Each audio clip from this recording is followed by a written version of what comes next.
बिस्मिल्लाहिर्रहमानिर्रहीम। मैं हूं रज़ा मेकर, आप देख रहे हैं IRK न्यूज़। आइए जानते हैं आज की कुछ अहम अपडेट्स इमरान रियाज खान से। और अली अमीन गंडापुर की तकरीर में दोबारा आपको सरप्राइज मिलेगा, क्योंकि उनको रोकने की पूरी कोशिश की पंजाब की हुकूमत ने, हर हथकंडा इस्तेमाल किया, उनको लेट करवाया और उनके आने से पहले जलसागाह की लाइटें बंद कर दी। ऐसा वैसे पहले होता नहीं था, लेकिन अब हो रहा है। तो अली अमीन गंडापुर ने कहा कि ना तो हम फार्म 47 की हुकूमत को मानते हैं और ना 47 की पार्लियामेंट को कोई आईनी तरमीम को करे उसको भी नहीं मानते, और ना ही हम कोई आईनी तरमीम होने देंगे। हम अदलिया के साथ खड़े हैं, अदलिया स्टैंड ले, हम मरते दम तक अदलिया के साथ खड़े होंगे और नाजायज काम इन्हें नहीं करने देंगे। और आज के दिन में अली अमीन गंडापुर साहब ने कहा कि मैं खिताब करूंगा, अपनी तकरीर करूंगा, जो मैं कहना चाहता हूं मैं कहूंगा। कल नहीं कहा, आज कह लेंगे। लेट्स सी अली अमीन गंडापुर साहब क्या कहते हैं। कल जो जलसा हुआ पाकिस्तान तहरीक इंसाफ का लाहौर में, उसके आफ्टर शॉक्स आ रहे हैं और बहुत झटके लग रहे हैं हुकूमत को, वो झटकों से संभल नहीं पा रही। जो फ़ायदे हुए इस जलसे के वो मैं आपको बता देता हूँ। एक तो हुकूमत ये मानने के लिए तैयार नहीं है कि लोग निकले, लेकिन हमने देखा कि पूरे लाहौर में जगह जगह जलसे हो रहे थे। मिसाल के तौर पे रिंग रोड पे जब जलसा ख़त्म कर दिया गया, अंधेरा हो गया, लाइटें काट दी गई, उसके बाद रिंग रोड के ऊपर बहुत बड़ी तादाद में कारकुन इकट्ठे हो गए और बहुत देर तक, रात गए तक नारेबाजी होती रही। लाहौर का जो फिरोजपुर रोड है, जो बाकी इलाके हैं, लाहौर के मुख्तलिफ इलाकों में रैलियाँ निकली हैं। ये एक बहुत बड़ी पोलिटिकल एक्टिविटी थी और इसने लाहौर को दोबारा से चार्ज किया है। याद रखिए, पाकिस्तान में कभी भी कोई तहरीक कामयाब नहीं होती जब तक कि लाहौर मोबिलाइज ना हो, जब तक कि लाहौर के लोग ना निकले या लाहौर उस तहरीक को एक्सेप्ट ना कर ले। जब भी कोई तहरीक लाहौर में घुस जाए तो फिर वो कामयाब हो जाती है। ये हमेशा से पाकिस्तान की तारीख का हिस्सा है। यानी करारदादे पाकिस्तान भी लाहौर में पेश की गई थी और तब से लेकर अब तक पाकिस्तान में सियासी सरगर्मियों का जो गढ़ है वो लाहौर रहा है। अब इसमें जो फायदे हुए पाकिस्तान तहरीक इंसाफ को मैं आपको बता देता हूं एक्चुअली क्यों हुकूमत घबराई हुई थी। नंबर एक तो वो जो एक जमूद था, जो एक खौफ तारी था लाहौर पे, वो कल टूट गया है। पाकिस्तान तहरीक इंसाफ ने उसको तोड़ दिया है। बड़े लंबे अरसे के बाद PTI के झंडे, PTI के लोग और जो है वो बैनर, पोस्टर्स, इमरान खान की तस्वीरें लोग उठाकर लाहौर में खुलेआम फिर रहे थे। नंबर दो ये है कि अब पाकिस्तान तहरीक इंसाफ बाकी पंजाब के अंदर भी जलसे कर सकेगी। लाहौर में पुलिस की सबसे बड़ी तादाद है और लाहौर की पुलिस सबसे ज़्यादा इक्विप्ड है और यहाँ पे जो है वो एक दौर में PMLN का गढ़ हुआ करता था, अब ये PTI का गढ़ है। अगर यहाँ पे रोका नहीं जा सका तो बाकी ज़िलों में रोकना आसान नहीं होगा। अब पाकिस्तान तहरीक इंसाफ पंजाब की बाकी जगहों पे भी जलसे कर सकती है और एक मरतबा फिर ये साबित किया पाकिस्तान तहरीक इंसाफ ने 8 फरवरी के इलेक्शन के बाद कि आज भी लाहौर के लोग, पंजाब के लोग पाकिस्तान तहरीक इंसाफ के साथ खड़े हैं और फार्म 47 की जाली हुकूमत 8 महीनों में भी लोगों के दिलों में अपनी जगह नहीं बना पाई। फिर जो पाकिस्तान तहरीक इंसाफ की कुछ कंप्रोमाइज्ड लीडरशिप है, मैंने आपको नाम बताए भी हैं कि ये लोग हो सकता है कि आईनी तरमीम में हुकूमत के हक में वोट डाल दें और ये लोग ऐसी मशकूक हरकतें कर भी रहे थे। ये कोई 7-8 लोग हैं, इनके ऊपर भी प्रेशर जाएगा। प्रेशर ये जाएगा कि उनको आइडिया हो गया दोबारा से कि पब्लिक तो आज भी खड़ी है इमरान खान के साथ और अगर हमने इमरान खान को धोखा दिया तो हमारी और हमारे खानदान की सियासत तो बढ़ जाएगी। लिहाजा ये उनके ऊपर भी एक इम्पैक्ट गया है।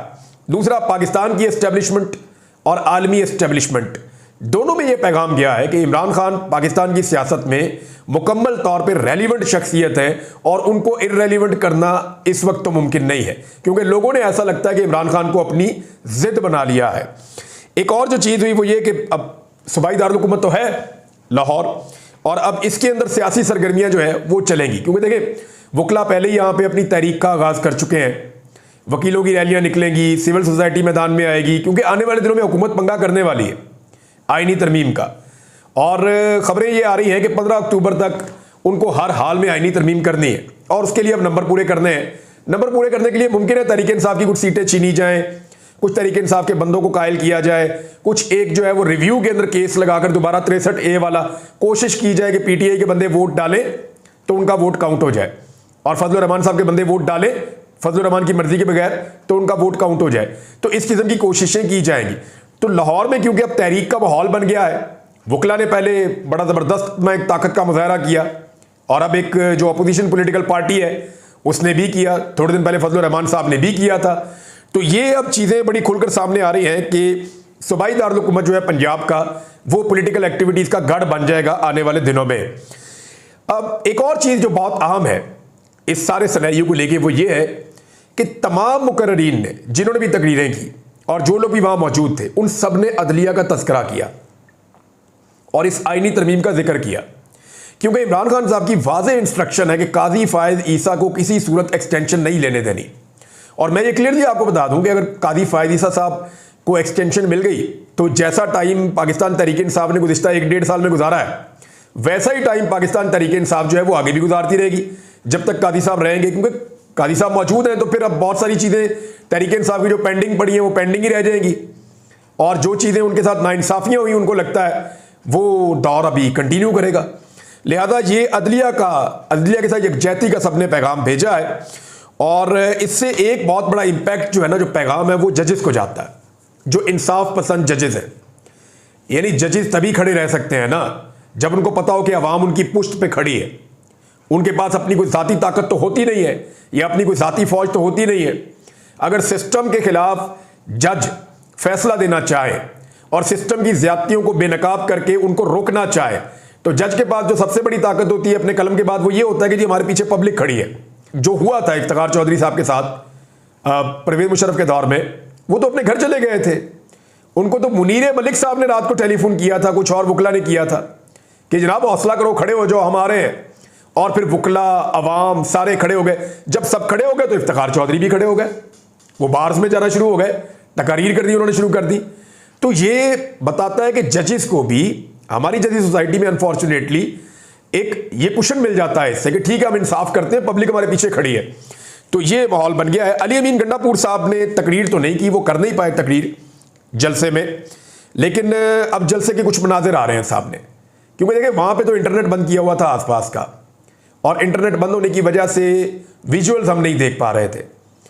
तो रात गए, लेट नाइट विजुअल्स आना शुरू हुए जब लोग अपने घरों को वापस पहुंचे, जलसागाह से फारिग होकर कई कई घंटे बाद लोग घर पहुंचे अपने। तो फिर जो है मनाजिर हमने देखना शुरू किए कि तो बहुत मैसिव किस्म का जलसा था, और जलसागाह में तो उतने लोग नहीं थे जितने बाहर थे। यानी आसपास की सड़कों पे जो लोग आ रहे थे, इवन एक काफले, अभी कुछ काफले जो है वो जीटी रोड पे मौजूद थे जब जलसा खत्म हो गया।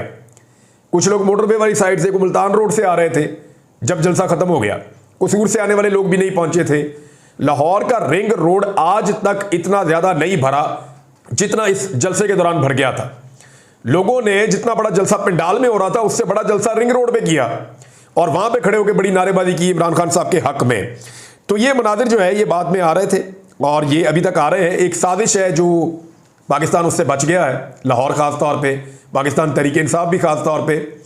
आपने देखा होगा कल इंफॉर्मेशन मिनिस्टर ने कुछ तस्वीरें दिखाई दी है, देखिए डंडा पकड़ा हुआ है बंदे ने, ये देखिए इस बंदे ने भी डंडा पकड़ा हुआ है।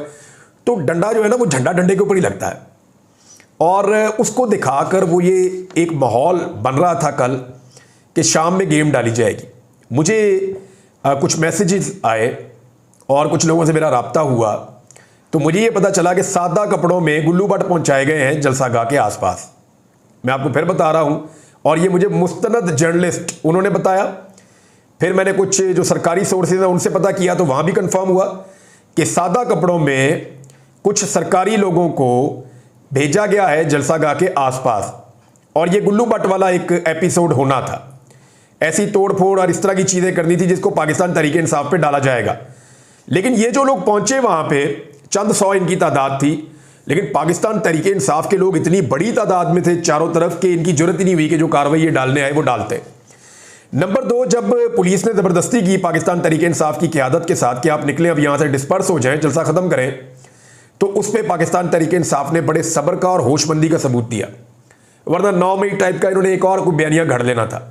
बहरहाल हुआ ये कि लोगों ने अपना जलसा किया, अपनी ताकत शो की, जो हासिल करना था वो हासिल किया। उसके बाद इमरान खान के नारे लगाते हुए वो डिस्पर्स हुए हैं।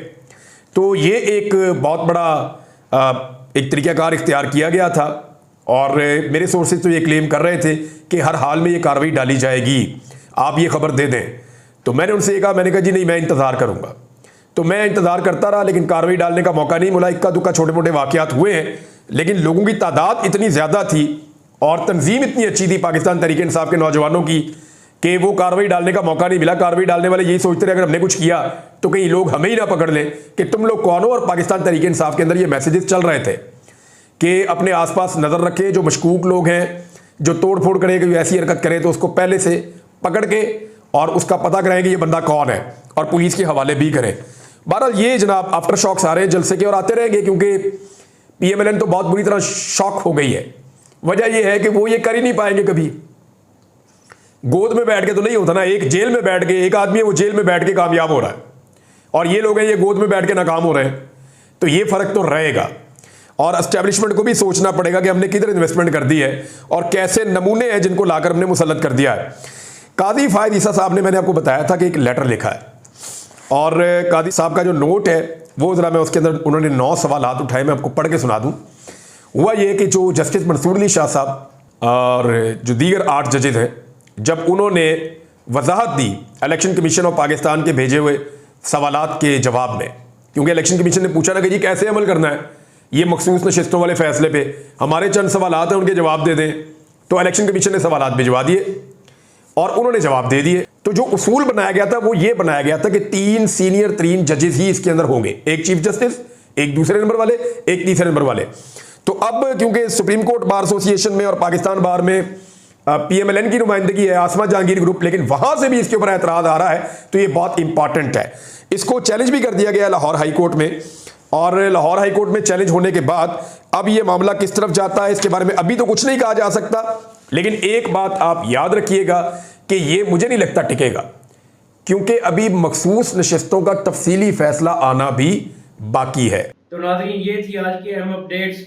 इसी के साथ अपने मेज़बान रज़ा मेकन को इजाज़त दीजिए। अल्लाह हाफिज़।